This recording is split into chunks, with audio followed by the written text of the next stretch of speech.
Here's our next problem, and now we're going to solve a split interval inequality, one of these OR inequalities. Solve 4x minus 7 is greater than or equal to 6, or 2x plus 3 is less than or equal to negative 1. Alright, well, these are think of them as two separate inequality problems at the same time, and then we'll put it together into a final answer, which combines both these together through the word OR. Alright, so I'm going to do the normal thing here, add 7 to both sides,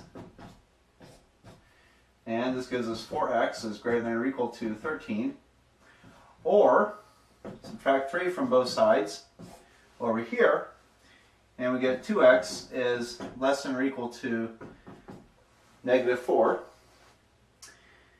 And then finish, divide by 4.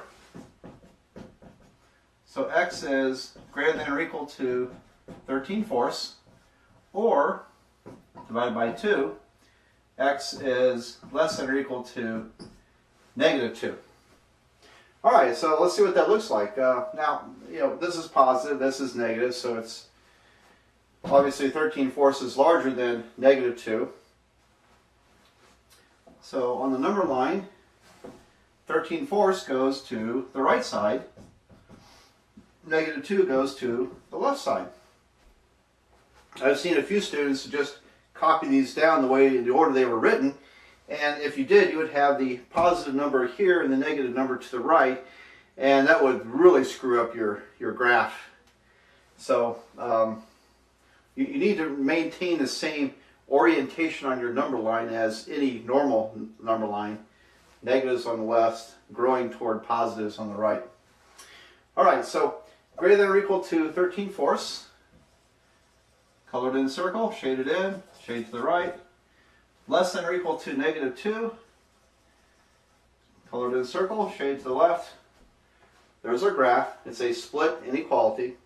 And again, these split inequalities make some mathematical sense because they describe numbers which are a certain distance or farther away from a central point. And so these actually make some sense in certain kinds of problems in math. Interval notation, x belongs to, parentheses, negative infinity, negative 2, close bracket, or, close bracket, 13/4, comma, infinity. Parentheses. Always parentheses on the infinities. I want to make my 3 look more like a 3. Alright, well that's a little better. Yeah, I really messed that up, didn't I? Alright, 13/4. There you go. And that's why you should be doing your work in pencil, because you can erase pencil. There we are. That problem is done. So let's do one more. Here we are. Solve 5 minus 2x greater than 11, or 7 minus 3x less than negative 1. Alright, so I'm going to go about solving it in the normal fashion. Let's isolate x and both inequalities. So here I'm going to subtract 5 from both sides. Negative 2x is greater than 6. Or, here I'm going to subtract 7 from both sides. And I get negative 3x is less than negative 8. Okay. So, now what? Well, it turns out in both these I need to finish solving by dividing by a negative number. So I'm going to divide both sides by negative 2 in this problem, both sides by negative 3 over here. And I like to emphasize this by circling these. To emphasize that because we divided by a negative number, we need to turn those inequalities around. So the negative 2's cancel. I have x is now less than negative 3, or here x is greater than 8/3. And please, if you have a negative over a negative, both negatives cancel. And so that's a positive number. So cancel those two negatives if you have negative over negative.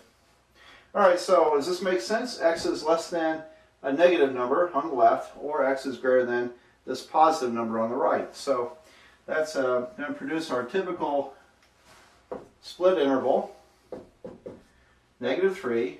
We put to the left of positive 8/3. So X is less than -3, shade to the left. X is greater than 8/3, shade to the right. And there's our split inequality. Interval notation. X belongs to left parentheses, negative infinity to -3, close parentheses, or left parentheses, 8/3, comma, infinity, close parentheses. So there we are. This problem is settled. We graphed it, solved it, graphed it, wrote it with interval notation. Don't forget the word or, all right? It's important. It belongs there. Forget it and you lose some points. Don't forget the X.